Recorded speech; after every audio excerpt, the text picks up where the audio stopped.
'Tis the season for warmth, laughter, and connection. This holiday season, join us at the Podcast Connection Network as we bring you the perfect gift. Get ready for a jolt of energy with Season 3 of Hot Mess Espresso as Heather dives into candid conversations, brewing up real-life stories, and serving up the perfect blend of chaos and insight. Embrace authenticity and growth with Connection Over Perfection, hosted by Amber. Explore the beauty of imperfection and meaningful connections with some new and some old friends.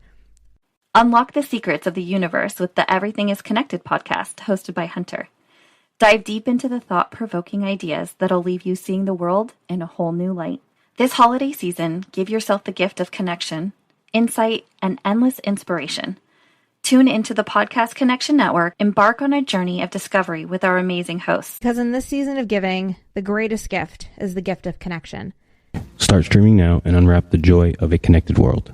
Hi, and welcome to the Connection Over Perfection podcast. I am Amber McCrae, your therapeutic nutritionist and host. Join me on a holistic healing journey where we explore the power of nutrition and connection for your overall well-being, where we embrace connection over perfection. The content provided in this podcast is for informational purposes only and is not intended as a substitute for professional medical advice, diagnosis, or treatment. The intention of the host and guests is to spread love and awareness. Always seek the advice of your physician or trusted healthcare provider with any questions you may have regarding a medical condition. Never disregard professional medical advice or delay in seeking it because of something you've heard in this podcast.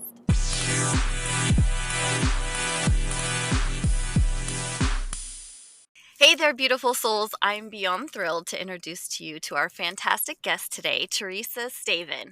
Now, let me tell you, Tresa is not only a beautiful soul, but we connected through a mutual friend who clearly has some stellar matchmaking skills because we hit it off instantly. Yes, we already love each other.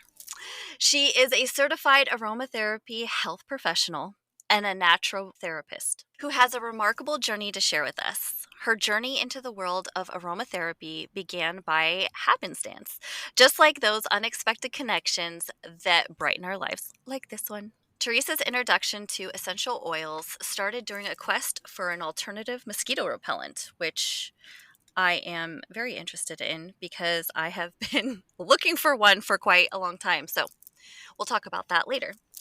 With the leap of faith and some secret oils, she's not going to tell us which ones they are.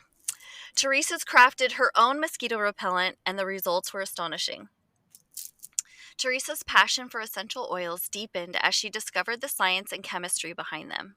But that's not all. Tresa's journey took her on an extraordinary path that led her to leave behind her 20-year career in IT industry and emerge as a dedicated certified aromatherapist. She's on a mission to share the art and science of aromatherapy in a safe and personalized way. She tailors wellness options to each individual, which is something that I love that she does, offering a holistic approach, which y'all know that's what I'm all about, to well-being that's rooted in her passion, expertise, and extensive training. She's here to share her wisdom with all of us. Let's dive into this episode and see where our journey takes us. Tresa, welcome. Thank you so much, Amber. It's such a joy to be here today with you. Thank you. I know we've already had some laughs before we started, so it's starting off great. We're good. So could you take us through the key moment that brought you to where you are today and how aromatherapy became such an essential, pun intended, part of your life? Yeah, of course. Like you said, it started off by happenstance, completely unplanned, in the lake. So, but it definitely wasn't something that happened overnight. There was a couple of stages to it. So you heard the intro about the mosquito repellent, and it worked amazingly. People around us were doing what I called the mosquito dance. My husband and I, we were just standing there like, there's nothing around here. But yet you could see the clouds of mosquitoes. So that was definitely the first entry into the world of aromatherapy and using essential oils. And I'm a lifelong learner, so it definitely just piqued my interest to figure out, why did this work and why did it work so well and why aren't people talking about it in the grand scheme of just our everyday life? So came back, learned, as Amber mentioned, that there was a science to it all, which of course just made me giddy, and started just to play around, and just kind of your everyday ailment, so to speak. So I had an injury from running that summer, and so just tried a blend of oils on my foot, and pain that had been hurting me for a couple of months was alleviated within a couple of days and completely gone after a month. That was about 6 years ago. I still have yet to have it ever return, which again, I'm just like, whoa, what is going on? Um, my husband, when he gets really tired, gets leg spasms, and like leg spasms where his legs just fly and jump in the air. And so again, put a blend together, and lo and behold, it worked. And so I just kept dabbling and playing with different things like that, headaches, sinus infections in the spring, and things were working. Um, and then I started to want to like just again learn more. And the most in today's day and age, where do we go? Google. Do your countless internet searches and the like. And I kept coming across information that just didn't seem right, but I couldn't explicitly identify why this particular approach would be the best approach to take or not. And so after just kind of hitting several of those different roadblocks was when I decided, you know what, I'm going to enter this program to become certified. But I had no intention of actually doing anything with it. It was just for my own knowledge, so I would know best practices. But the universe knew better. In the grand scheme of things, I started the certification program, and after the first in-person class, I just was like so in awe, so fascinated that I came home and I told my husband, I'm like, so maybe on the weekends I could do this as a service, or maybe like once I retire, like just something to do. It's just something for fun, nothing more than that. So went through the whole certification. And in the midst of it, life happened as well, because life always happens. And it was in the context of that particular life event, which definitely can share more about should we want to, that I decided to leave my 20 plus year career in the IT industry and start my own business as an aromatherapist. And it has been nothing but a huge blessing, because I get to do something that I absolutely love and enjoy. First, I just get to help people, and we all need help. And so it's just something that Amen to that. I love doing day in and day out.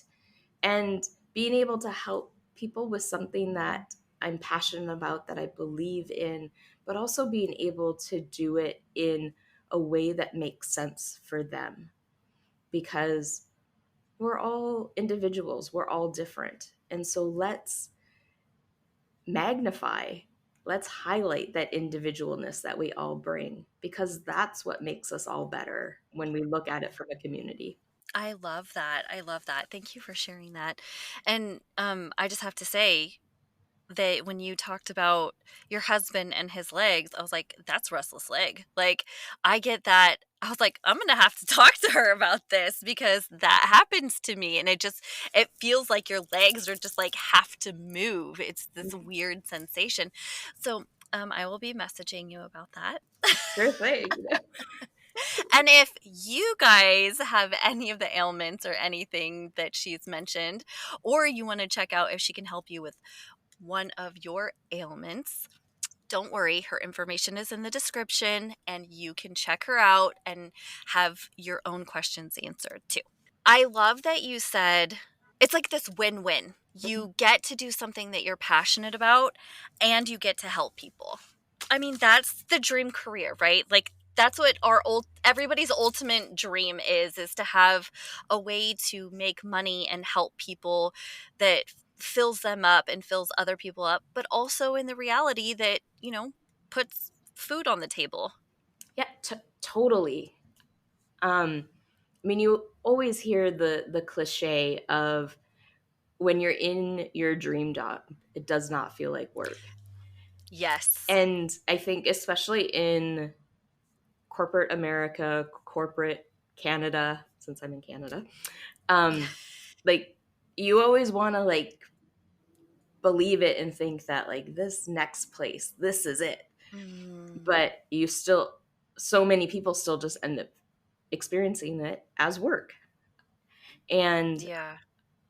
while I loved my career that I had, I loved the job that I was doing and loved the whole purpose and why it was needed and stuff. There was still an element that didn't fulfill everything in my life. Yeah. And I literally can say like my job never feels like work. Even on the days when I'm doing accounting, which I can do it. I do not enjoy doing it per se, but like I still have fun. I'm just like, okay, today's accounting day. We're going to do this. And Right. it all works out. And it's something until you experience it, there's no words to really describe it. I agree with you. And I think one of the things that I have to be careful with, because I do love my job so much and I love helping people, is that I can drown myself and just work, work, work, work, work.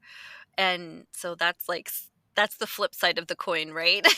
Exactly. And I think given my own life event that happened that really like stimulated me taking and walking this path that I'm on today, that's really where I learned the importance of boundaries. And boundaries don't have to be negative. Mm, I love that. Can you say that for the people in the back? Boundaries do not need to be negative. Yes. I love that. And so, you mentioned that. So that's kind of my next question is you've mentioned this big event and you made this significant career change to become a certified aromatherapist. Can you share what motivated you to make that change and then maybe after that how it helped you more deeply connect with yourself and your own well-being? Oh, certainly. So, in the early part of 2019, I was diagnosed as having PTSD, post traumatic stress disorder. The instant I had the diagnosis, it made so many things clear to me in just how my mind was functioning, but also how that impacted just how I approached my day, how my body was responding, all in all. With that said, though, I was completely flabbergasted that it was my diagnosis because my traumatic event was all because of a toxic work situation. And I had no idea that you could get PTSD from a toxic work environment. B, you can. There's even books on it. I read one book and I literally was the textbook example. So mind blowing on so many different levels. What made it that much more significant to me was the fact that the work environment that was toxic, I had left it because I knew it was toxic. And it got to a point where I'm like, I need to find a different job, a different employer, because this is not going to do good in my life. Left that employer, found another one that I thought was great. And in my mind, I'm thinking I got out before any damage was done. The thing was, the damage was done. And I think that that is important to know because we don't always give our mental health the attention and credit that it needs. There's so many ways our body likes to protect and preserve us that even when we're injured, we may not even know it. You can think about it in the context of disease. How long may it be before you actually get diagnosed that you have a disease? It can sometimes take weeks, months, years, because our body's trying to protect us, to heal us, and do what it needs to do so we can continue to be. But the damage is done. Like the ink blot has already stained, for lack of a better analogy. No, I love that. And so in my new employment, started off great, like literally probably the number 2 company I'd ever worked for in terms of just like really what was a good fit for me, what I was doing, the people I was working with, and everything. Until everything got triggered. And I got triggered by another employee who has their own things. We won't go into that. But it triggered everything. Triggered it in such a way that inside myself, I literally was crumbling all apart. On the outside, nobody could tell initially. And then it just progressively got worse. But it helped. Once I got the diagnosis, it definitely put things into perspective in terms of just the emotion that I was experiencing. I am an emotional person, but at the same time, I'm not one to be emotionally extreme. Like I'll cry at a movie. If something's really sad, I'll cry or be expressive happily. But this was the case where I literally was coming home every day from work and I would just come into the house and just sob uncontrollably for a period of time. And it got to the point where I have this running statistic that in a year and a half period, I cried more during that time than what I have in my almost 50 years of life, which is just telling. And looking back on it now, I can just see that that was my body's way of just trying to release, let go, get this out of here. Just didn't know it in the moment. I would say the biggest thing that really impacted me was I'm very analytical naturally, but with the anxiety I was experiencing, my mind was on overdrive. And my biggest thing was hypervigilance. You hear about it in the context of am I always looking to make sure my house is safe? Do I lock the door? Did I do this? Do I do that? But this was filtering into every aspect of my life. So when it came to work, my job was all around mitigating risk, setting a foundation to move projects forward, but then mitigating risk. And so instead of having 3 mitigation approaches, in my mind, it was an endless cycle. And I would have hundreds, but nothing would ever work because they weren't viable. So I was just in repeat mode, crazy fast groundhog day, constantly repeating. And come the weekends, I would just want to be alone. It was my way of just being able to preserve myself so I could get through the next week. Long story short, fast forward to the end of 2019, I started having panic attacks and things. So while I was seeing a therapist and making a lot of strides, there was still, because the trigger was still present, there was other things that kept popping up. So it was like whack-a-mole. I can get one thing under control and better in balance and feel normal, but then something else would just completely pop up. And it was like, what is going on? And how do I get over this? And why this thing now? So I decided to take a leave to close out the end of 2019, just so I could focus on myself. That was going great. The following February, I was looking to return to work. I felt I was in a really good place, felt comfortable going back. Some of the dynamics at the office had changed. So push came to shove, and I just said, I'm not coming back then. And it was literally the first time in my life I felt like I concretely chose for myself. I always want to be a servant, help people, do what's needed for others. And in doing so, a lot of times you forget about yourself. But I knew I didn't want to go back and just relive what I had worked so hard to overcome. And so I just said, I can't. And I'm choosing for myself, which I think shocked them on one level. So it was all good. And then COVID hit. Like literally 2 weeks later, COVID hit, and we had our first set of restrictions. Finding another job just wasn't going to happen because I think the most like memorable moment in that time was me going on LinkedIn to look for job openings, and there was literally nothing, like no jobs whatsoever. It was just so mind-boggling, like you can't even imagine in the moment. And so after, I don't know, a couple of weeks, my husband was like, you know what, you want to open your own business, you want to be an aromatherapist, just do it now, don't wait. My husband is the most risk averse person you will ever meet, especially when it comes to finances. He's a lawyer, so there's always some level of like risk aversion depending as to what type of law you practice.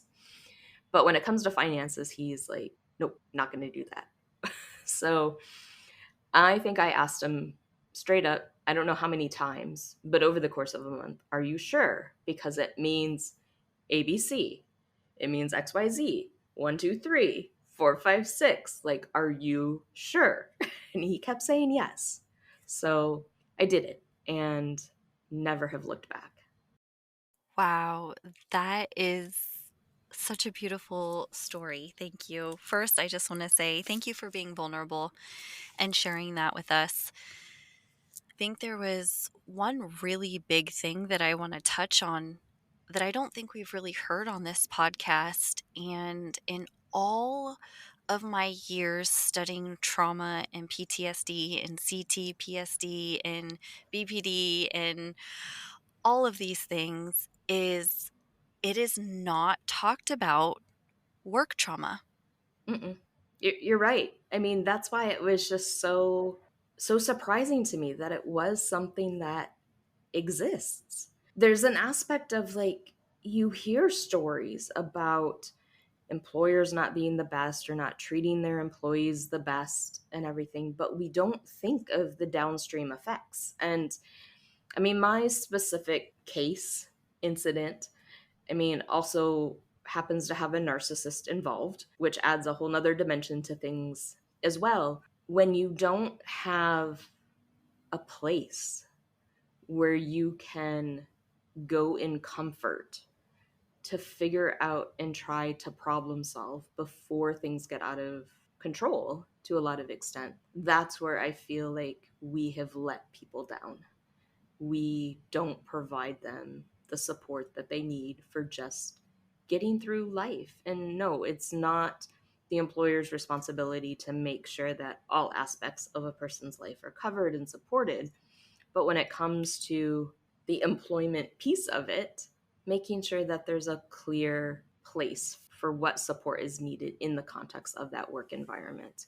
I think it was also very interesting in that shortly after I left, so many people from the broader team of people I worked with also left. And they weren't experiencing exactly the same things that I were, but there was a lot of other things happening. So it was just like, okay, no, we don't have to live this. We can do what we do elsewhere too.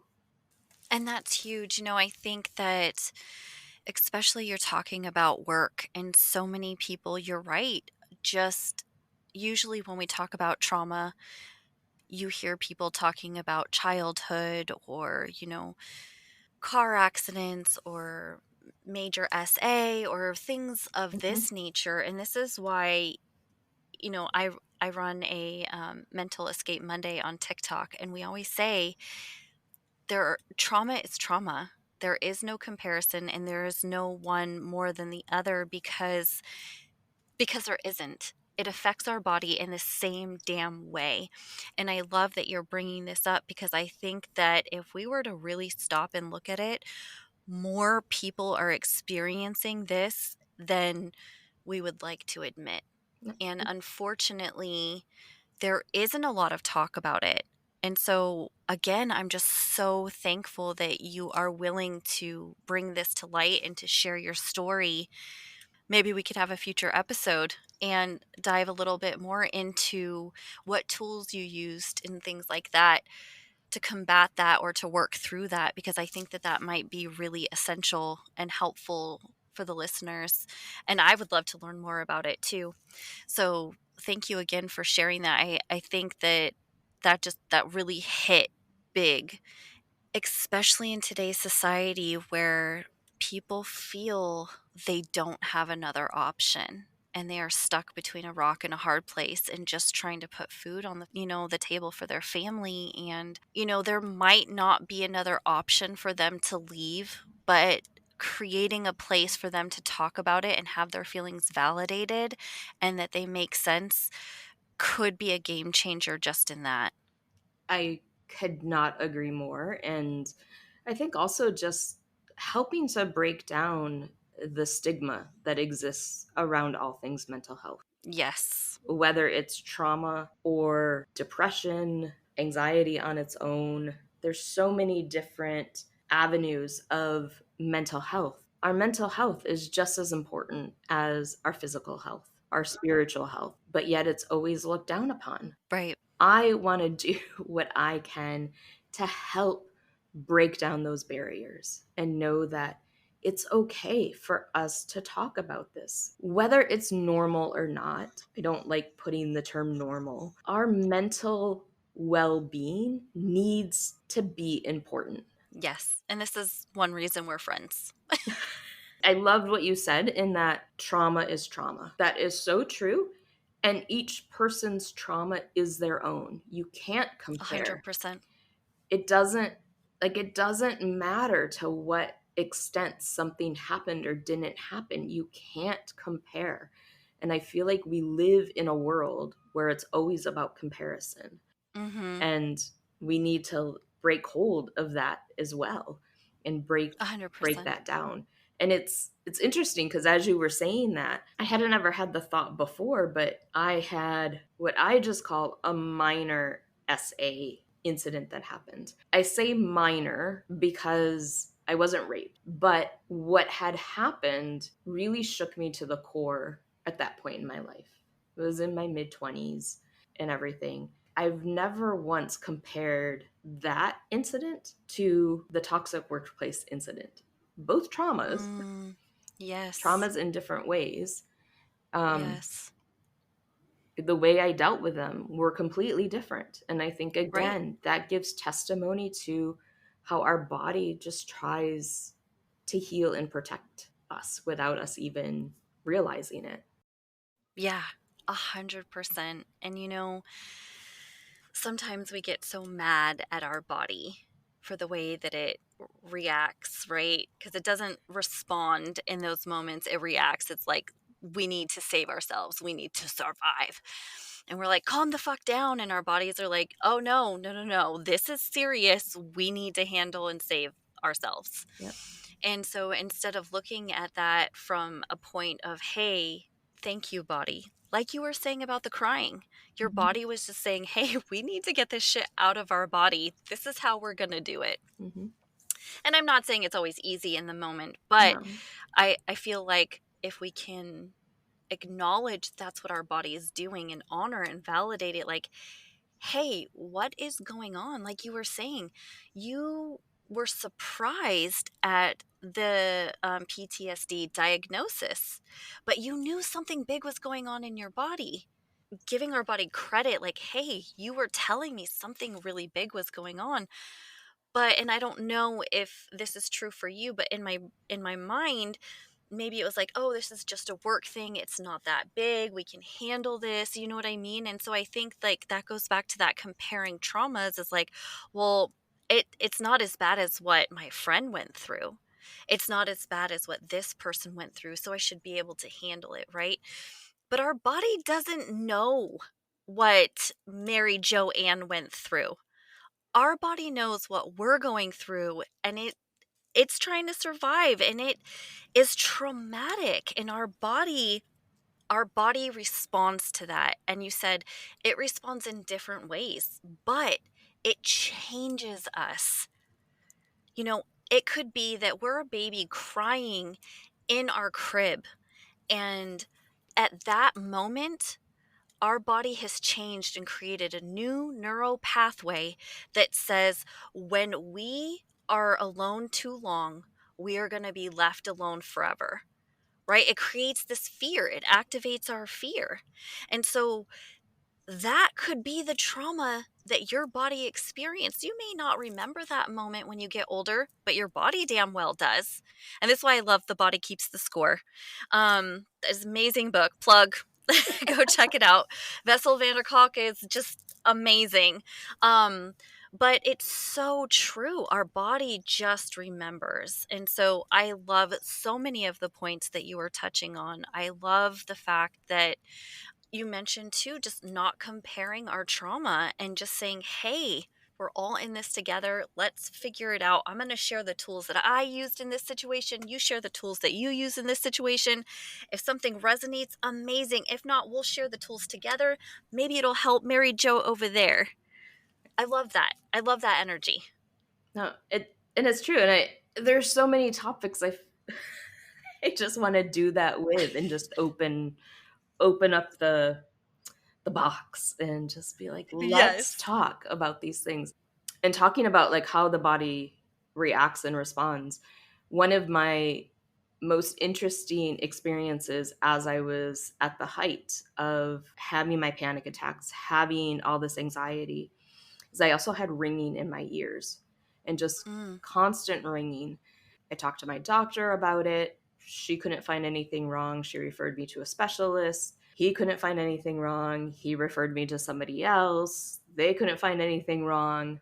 Lo and behold, once my panic attacks ceased, once my anxiety was at what was normal functioning, because we all go through stress, we all have anxiety Yeah. of different sorts in our life.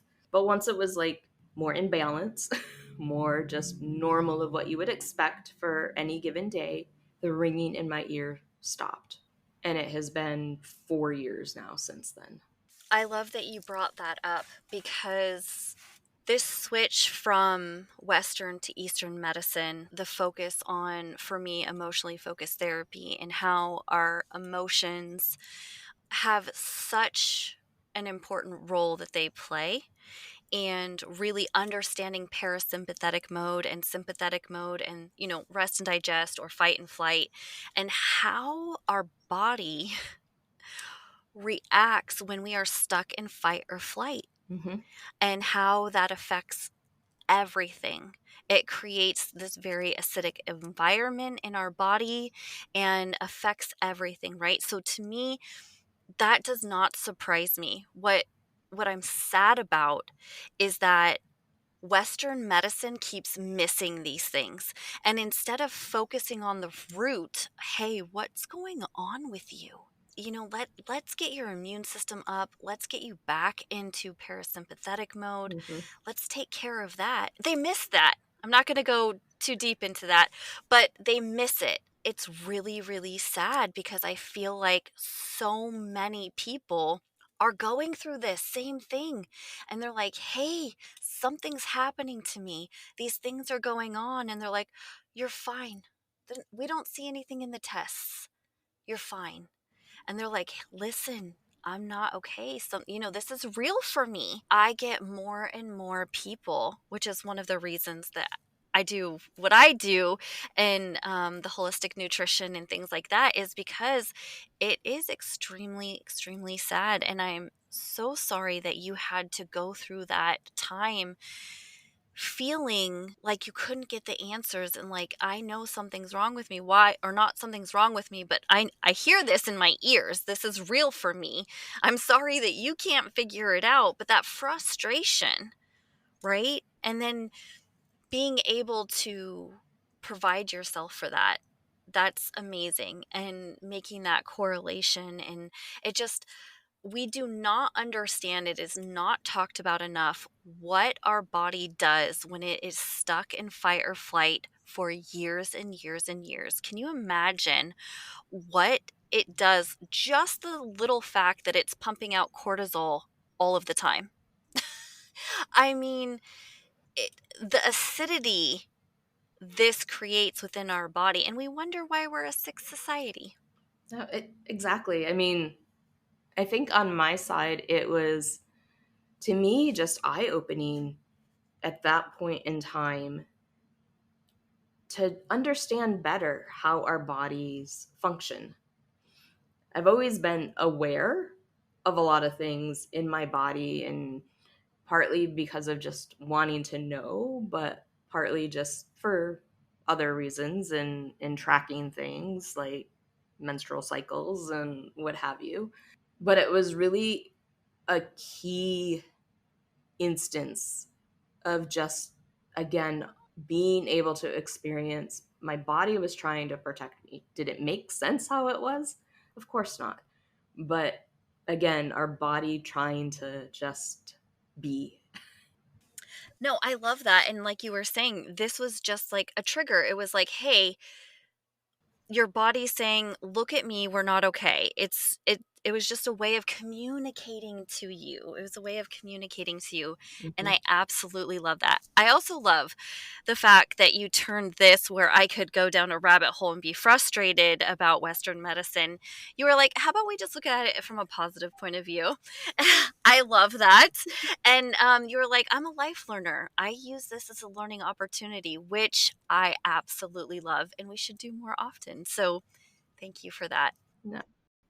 Growing up with Western medicine, at some point when I was young, was thinking I would be a doctor. So definitely like have that mentality.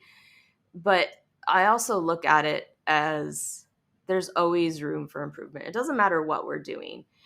If we're a doctor, if we are a store owner, if we are a pizza maker, like there's always room to improve.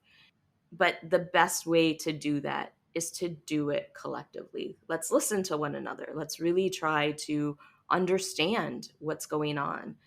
You had made a comment earlier too, even in my own journey. And for me, like, yes, the journey is mine.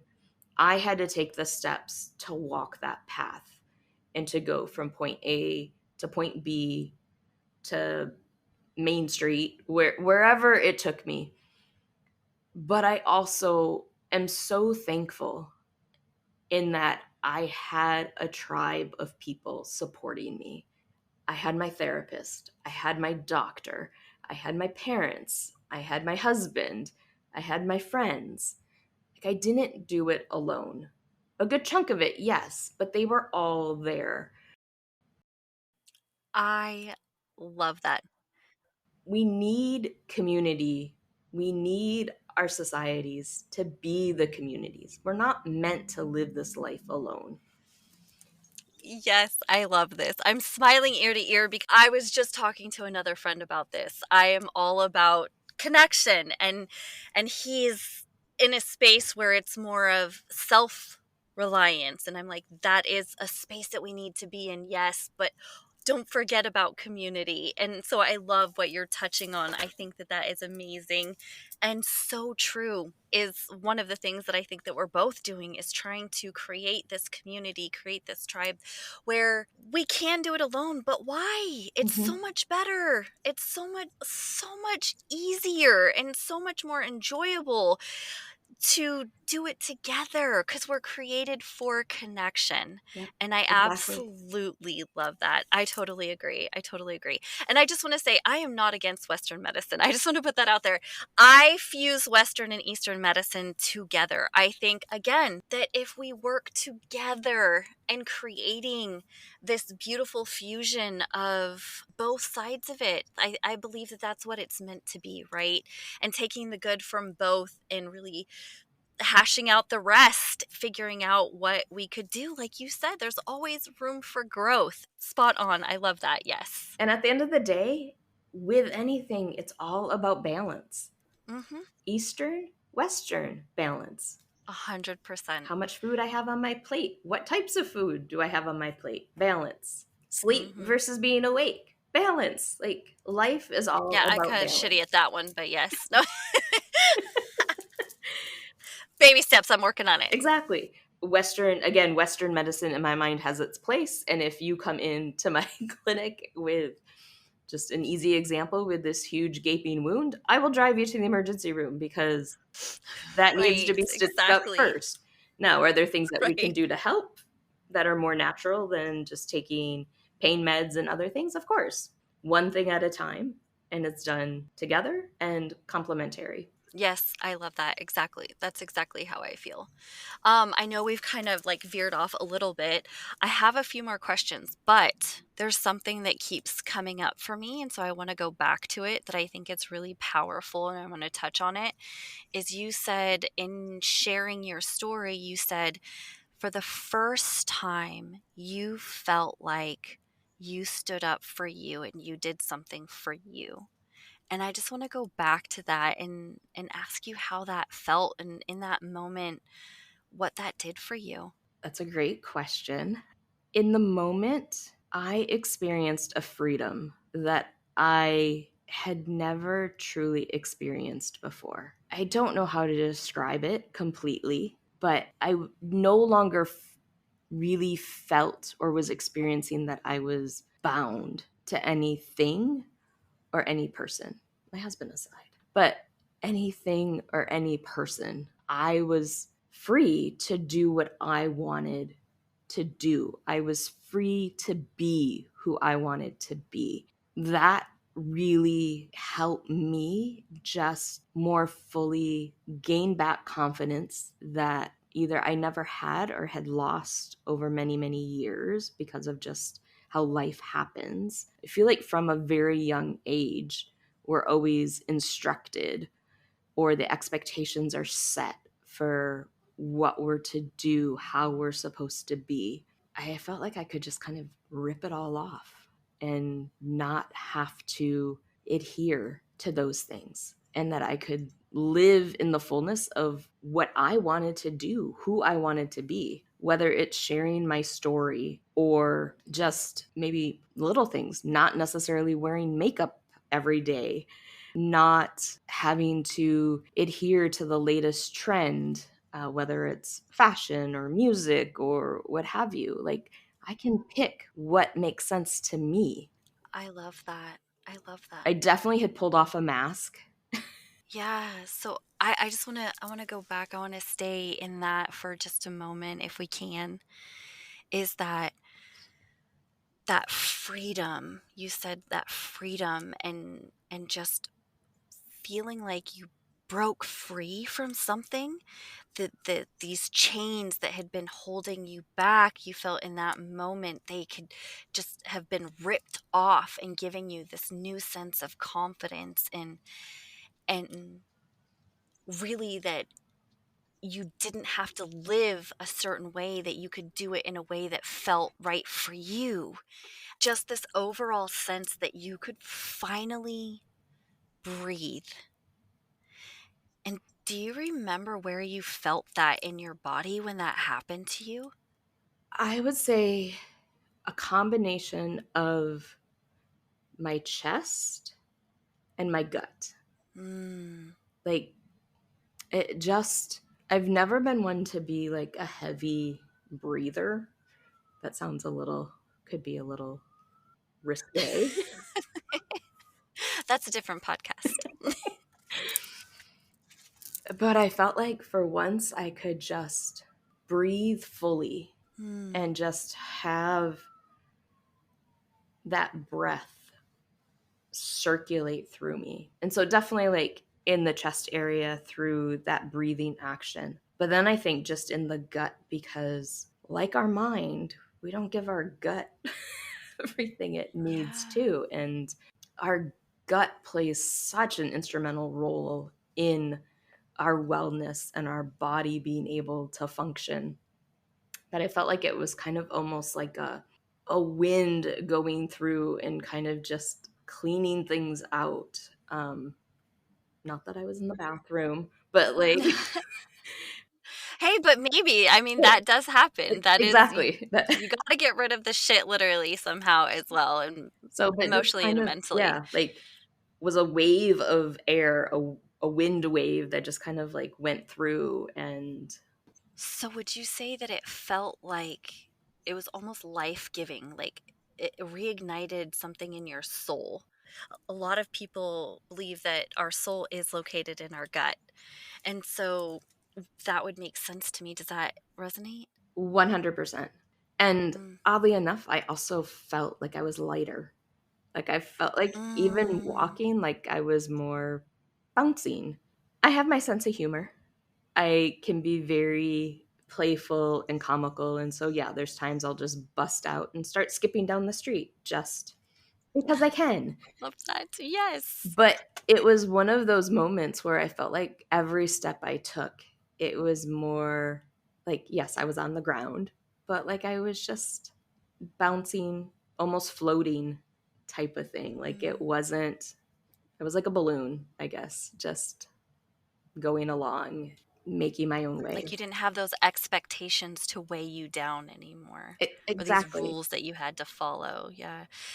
I love that. Yeah, or that I had to act in a certain way or respond in a Mm. certain way. I mean, of course, there's always going to be like wear your manners type of thing. Like, I'm not going to just like Yeah. be at a formal dinner and like belch or anything. Like, no, of course not. But like, There's boundaries. there are boundaries. But I think it was also a lesson in learning the importance of boundaries, partly to Mhm. protect myself, I guess mainly to protect myself, but also like they're healthy for everyone. Like, and I think understanding that difference between what is a healthy boundary versus an unhealthy one, and also knowing that every relationship is different. Like your Yeah. boundaries are going to be different based on the relationship, which isn't anything I hadn't ever like I had never thought about that before in that way. So Yeah, I love that. And so one thing I just want to touch on and ask for the listeners is, but were you scared? Did you do it scared? Because I think so many people feel like they can't be scared doing this, right? And that's not the case for me, but I want to check in with you and just see, what were you feeling? Were you scared when you did it? What was coming up for you? I can't say I was scared. I know there was a point more so in the conversations I was having with my husband of concern. And that just simply stemmed from the fact that our financial well being was significantly tied to my salary. And Mm. now not having that. What about the part when you were stepping away from your job? Was that scary at all? By that point, no. You were just done. I think because I had really come to see the truth and the reality of what was happening, and ultimately the negative impact that that had on me, and not wanting to further give into that. Do you think the safety of being able to be confident and make those decisions and both leaving and starting your own business because you had safe people and because you had such a community that you felt stronger and backed up per se? Definitely think that that was a piece of it. I think also by that point, having what defines my passion in a lot of ways, whether Mm. it's just simply helping somebody, to helping them learn how to use essential oils, to just listening. Those were the things that define just simply who I am.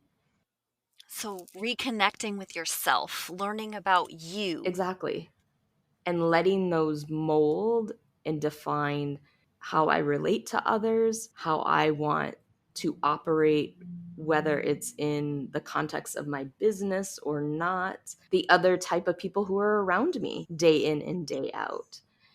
I love that. Really being connected to yourself, learning how to connect to yourself. I'm all about that. In such a society, we've become so disconnected from ourselves, so disconnected from others. And I love those two key points that you talk about in your story often is really being connected to yourself and being connected Mhm. to others. I absolutely love that. Thank you. So I do have a question about Yeah, essential oil because I know you're all about that and I I'm love ready. that too. So, what is your favorite essential oil tip or practice that anyone can easily incorporate into their daily routine? Another great question. I, oddly enough, I would say simply breathe. So you can have Mm, an essential oil that you're doing that with, but you don't need one.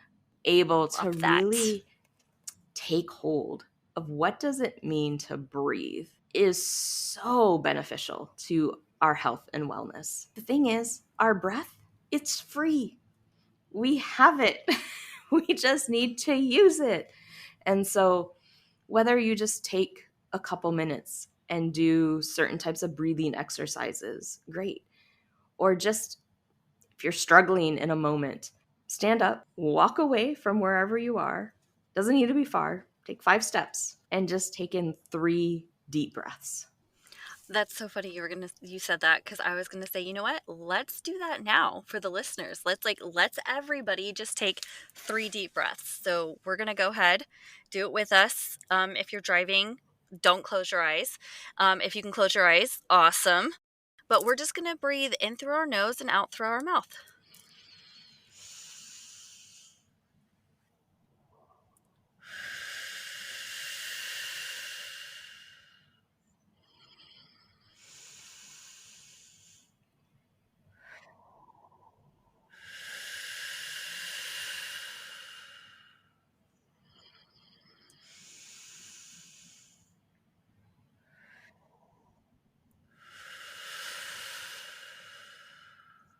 Great job, guys. See, you have a win for today. You were breathing. You were focused breathing. I love that. Yes, thank you so much for that reminder. And would you share with us your favorite essential oil if you were going to just have to pull one? I'm sure that you have a million I favorites, but do. I have several favorites. And I would say what I love in the moment tends to be completely dependent on my mood or mm, what I know I need, like whether it's needing that energy boost or taking a time out so I can just relax a little because I've been going, um, or what have you. But like most, sweet orange or blood orange are definitely at the very top of my list. So, mm, sweet orange, I mean, it really just smells like a very juicy orange in front of you. that just made my mouth water. Blood orange, I love it because while it has that citrus aroma and the sweetness of an orange, it's not as in your face sweet as what sweet orange can be. So it just depends, like again, on the mood. I mean, there's so many. If I'm looking for a floral, I'll tend to either go with ylang ylang or rose. I mean, lavender, French lavender in particular, is right up there for me. Mm, I love lavender. Lavender and rosemary are one of my favorites. I have rosemary and lavender near me at all times. I'm like, rosemary because I need to remember all the shit that I'm doing. Yeah. No, Stay in there. rosemary is great for just clarity of mind. I love that. One thing that I did want to ask you is that how has essential oil helped you on your journey emotionally? It was definitely a piece of the puzzle. I mean, it's not the way I personally practice and how I do blending of essential oils for my clients unless they specifically request it. But every essential oil can ultimately relate to a chakra if you're familiar with the chakras. And so, Yes. depending as to what is happening within your body, how you're responding emotionally and mentally to those things, that can help dictate what oils to use based on the chakra that might need some encouragement, more foundation, things like that. So I definitely would say I tended to lean towards essential oils that were definitely more grounding. So frankincense is one of my favorites. Patchouli, if I really wanted more of like an outdoorsy aroma, are just very Palo Santo, another one, just very grounding, helping you to be confident and firm in your steps, in your walk. And then that I love coupled that. with more just like uplifting oils. So sweet orange definitely played a role, bergamot, lemon and grapefruit can as well. I like lime. Lime is another good one. So pretty much any citrus oil is uplifting. And again, it doesn't necessarily energize you, but I feel like it brings your emotional state up a level to be able just to, again, have that balance. It's always about balance, but also to see things more clearly from a different perspective. You're not necessarily in the mud and mire, it's bringing you up. So you can see the mud and mire, you can see how to work through it, but you're not you don't have to be head deep in it and trying to figure out how do I get out of it. I love that. And I love how you describe it as like a complementary tool. And I think that so many of these tools that we talk about, there isn't one modality that's going to heal you or fix you. In my opinion, I think it's all of these modalities that we talk about here, therapy and so amazing, and being able to share your story and setting boundaries, and aromatherapy and holistic nutrition and community, and all of these things are all amazing tools. Now, just taking one, you're probably not going to get very far, but when you add in, like you said, just all of these different tools and using them to complement one another and fusing it together individually, because we're all different, and figuring out, like you said, connect to yourself, figuring out and working with people that can help you figure out better who you are and what you might need is the route to go. And I think we're both in the same boat, that we use these as complementary Exactly. modalities and just tools to add to people's toolbox. And what would be one essential piece of advice for somebody starting their essential oil journey? Because it could be overwhelming. What would you tell somebody that wanted to start that? I would say, first off, ask questions. Like, do your research, but ask questions.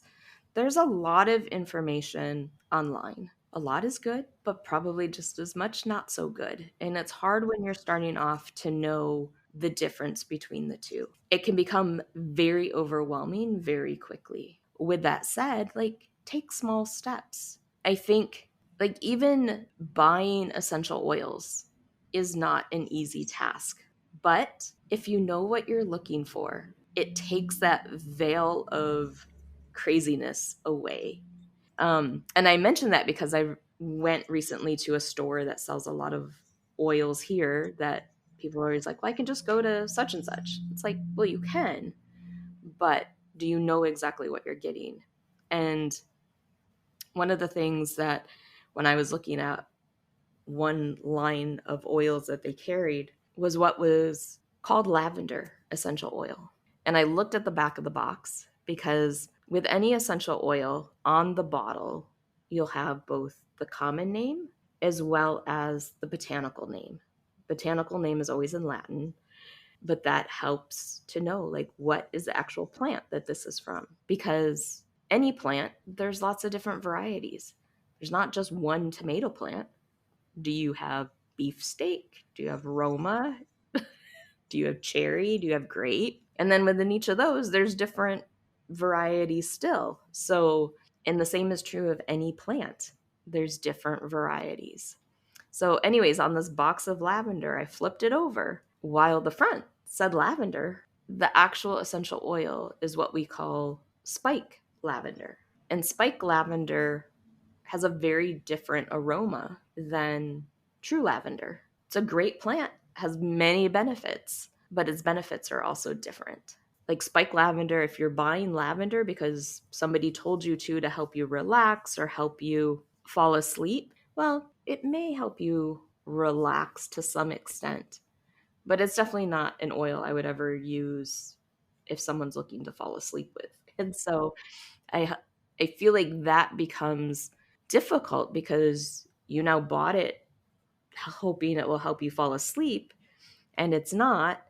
And so now it is just kind of giving aromatherapy and essential oils a bad name, but it all got down to how different sellers package their product, and it's not clear to all consumers of what's actually in that box and what it can be used for. It's sad.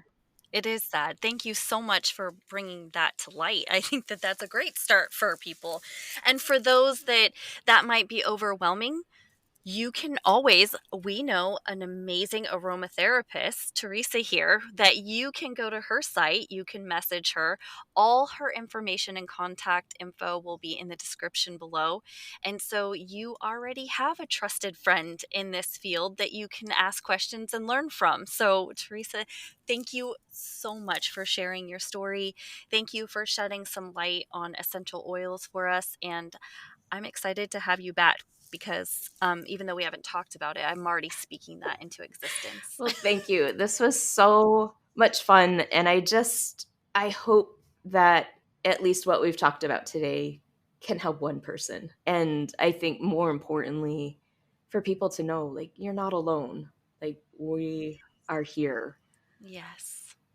And there's more than just us that are here for each individual. I would be delighted and honored to come back. So thank you. Yay. Yes. And so our message to all of you today is that you are not alone. And trauma is trauma.